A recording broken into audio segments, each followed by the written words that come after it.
In our last class, we began an overview of the federal and state court system in the United States. Specifically, we discussed the concept of federalism, and that we are all governed by two sovereigns, by two separate court systems on the federal and state levels. Additionally, we discussed the general layout of a typical state court system or model. At the end of our last lecture, we had turned our attention to the federal court system, and it is to this topic that I would now like to return for a few minutes today. Remember, federal courts and federal lawsuits are largely a statistical anomaly compared to state courts and state court lawsuits. For example, in 1996, there were approximately 87.5 million cases filed in the state courts. During that exact same period, there were only 310,154 cases, criminal and civil, filed in the federal court system. Now, I'm not mathematically inclined, but that is, I believe, less than 1% of 1% of 1% of all cases that are in the federal court system as opposed to the state court system. Additionally, among all federal courts, and that includes Article 1 and Article 2 courts, which we will talk about in a moment, as well as the main body of judges coming from Article 3 courts, we only have 1,700 federal judges in the United States today, compared with 30,000 judges on the state level. Now, if we just compare Article 3 judges, those judges on the U.S. District Court level, U.S. Court of Appeals, and on our Supreme Court, there's just only 900 federal judges. Again, compared with 30,000 on the state court level. Further, again, if we're talking about just Article 3 courts, the main type of federal courts in our system, there are a total of just under 125 courts, compared with 15,500 courts on the state court level. Okay, well, let's add a little more substance to our conversation now. You could divide our federal court system into two general types of courts. Constitutional courts, our main and largest type of courts, we often call those Article 3 courts. We call them Article 3 courts because these courts are, quote, ordained and established by Article 3 of the Constitution. Article 3 says, "There shall be one Supreme Court and such inferior courts as Congress may ordain and establish." Article 3 courts have judges who serve for life, and there are, in essence, three ways in which you could find yourself potentially in Article 3 court, which I'll describe briefly for you in a few moments. The second general type of federal courts are referred to as legislative courts, or Article 1 courts, and then sometimes military courts under Article 2. Article 1 courts are created by Congress to adjudicate issues that are delegated to Congress in Article 1 of the Constitution. Cases like tax courts, U.S. bankruptcy courts, U.S. patent courts. Now, the judges on these courts do not serve for life either, usually just for a fixed period.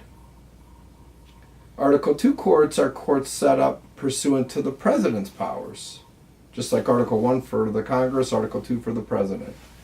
So, for example, the president is commander-in-chief under Article 2. And so military tribunals would be an example of an Article 2 court.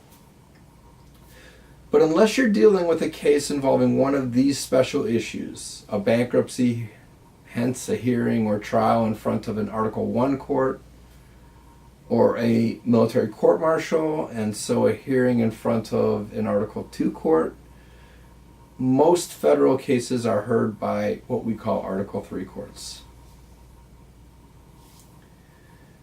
Now, when we talk about the lowest level of federal courts, Article 3 federal courts, U.S. district courts, there's about just under 125 under 100 U.S. district courts throughout the United States. Above that, we have 13 federal courts of appeals, which are the intermediate appellate courts, and each of the 13 cover several different states. And so in my uploaded PowerPoint slides, you'll find a map of the United States showing all 13 federal circuit courts, and you can see which states are within which circuit. The 11th Circuit, for example, covers all federal cases appealed from district courts located in Florida, Georgia, and Alabama. Lastly, we have the Supreme Court, which we'll cover in greater detail in our course module later in the semester on constitutional law. So in the federal system, lawsuits ordinarily begin in U.S. District Court.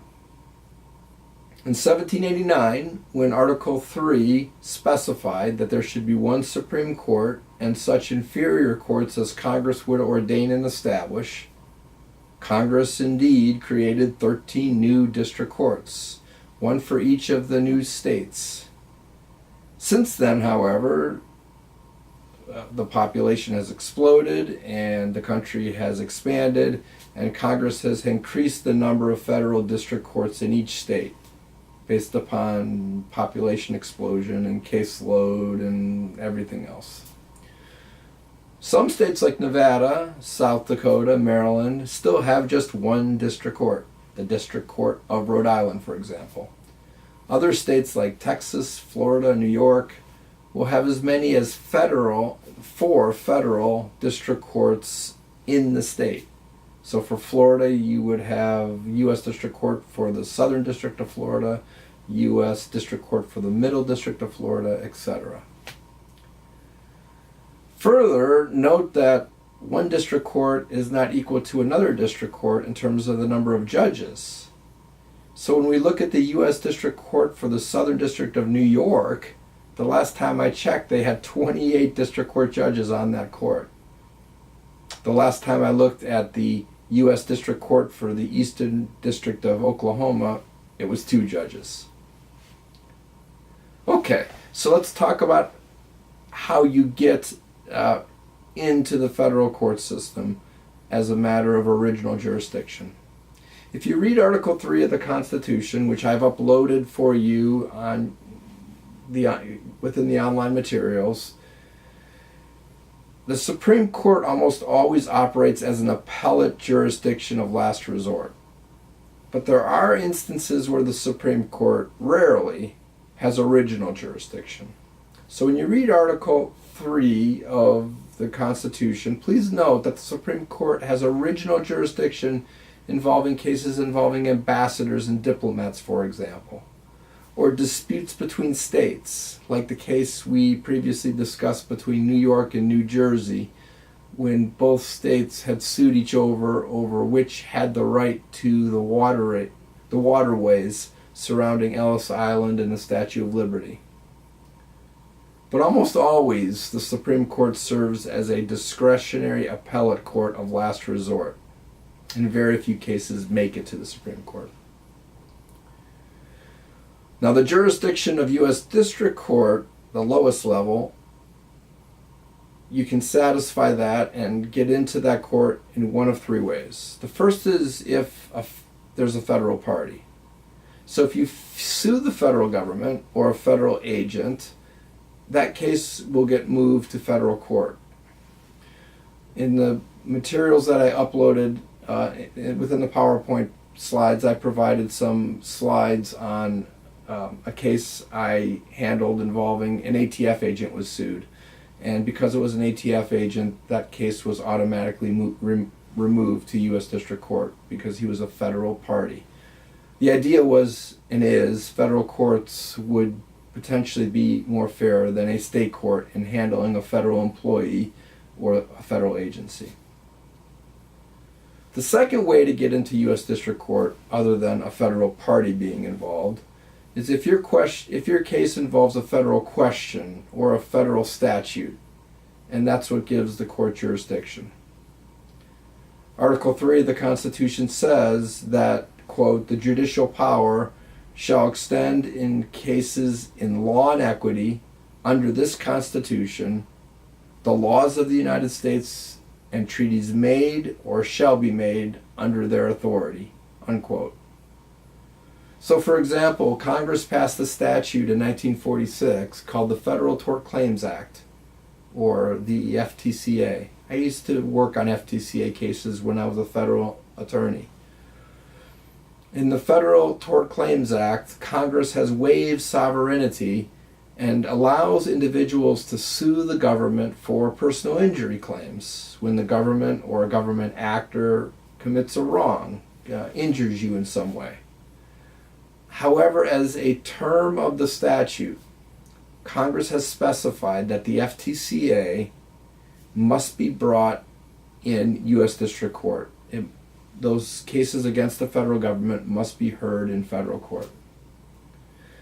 And then the final of the three ways through which you can get into federal court is something called diversity of citizenship, wherein a citizen from one state may sue a citizen from another state if the amount of the claim exceeds $75,000. Now, the $75,000 amount is set by Congress, and it's an amount used to keep the federal court docket manageable. Historically, Congress had set the amount at lower levels. At one point it was $10,000 and then $50,000, and today it's $75,000, has been so for the last several decades. Diversity of citizenship is similar rationale as to what I previously mentioned with federal agents, that allowing citizens from two different states to go to the federal court system allows for an equal playing field. The idea is it wouldn't be fair if one party could sue in his or her home state and an out-of-state citizen would have to defend him or herself in another state. Now, if you're curious of the breakdown, federal questions amounted to roughly 44% of the cases. Federal party was about 34% of the cases, and federal question about 21% of the cases. After the district court level, you would appeal your case up to the Circuit Court of Appeals, the Federal Circuit Court of Appeals, and that would be in most cases your last stop. Less than 1% of cases are subsequently reviewed by the Supreme Court, which today largely has only discretionary review and might hear 100 cases of the 8,000 to 10,000 requests for review each year. And we'll talk about the Supreme Court's operation in an upcoming class again on U.S. constitutional law. Now, several things to note about how the U.S. Court of Appeals operates. On an appeal, your case will be heard by a panel of 3 judges. If you lose this decision and want to appeal, you must request a review en banc, French for full bench. This means that the entire circuit will hear your case instead of 3 judges. If you lose this decision, you can petition to the Supreme Court for a writ of certiorari to review your case, which I just mentioned is exceedingly rare. Finally, each federal circuit has its own reputation. So the 11th Circuit is noted for its expertise in immigration matters. Makes sense, because in the 11th Circuit, it reviews a lot of cases from southern Florida, which is an immigration entry point. Same is true of the 5th Circuit, which encompasses Texas, Louisiana, and Mississippi. Cases from Texas often involve immigration as well, so the 5th Circuit has an immigration expertise. The 4th Circuit, which covers Virginia, Maryland, West Virginia, North Carolina, South Carolina, is known as the Rocket Docket because it handles criminal cases very quickly and expeditiously, and often in a manner favorable to the federal government. So when the federal government has a choice as to where to initially bring suit, oftentimes the preference is for the federal government to bring the suit within the Fourth Circuit, at one of the district courts within the Fourth Circuit, because of the possibility of a quick disposition of the criminal case. The Ninth Circuit, which involves California and 8 other states, is known as a very liberally oriented federal circuit. And we know that the Ninth Circuit, its decisions are overturned and reversed more frequently than any of the other federal circuits, which is a dubious honor, I would think. The final note in regards to cases on appeal, either at the state level or federally, from U.S. District Court to the federal courts of appeal, is that you do not have a trial de novo. The term de novo is Latin for anew, or a review afresh. Your cases on appeal, either on the state court level or the federal court level, involve issues of legal error. And so if you're successful on raising an issue of legal error and the appellate court agrees with you, the appellate court will reverse the lower court proceeding and remand the case back down to the lower court for reconsideration.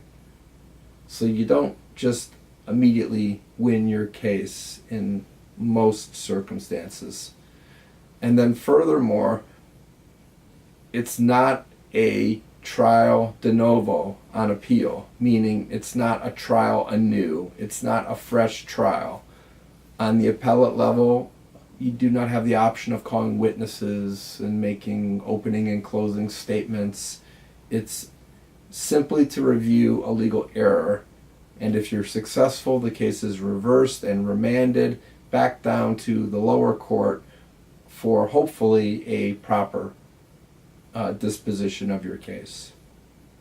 Now, in our next lecture, we'll turn to the selection and retention of judges on the federal and state court levels, and potentially the removal of those judges if there's some sort of misconduct. See you then.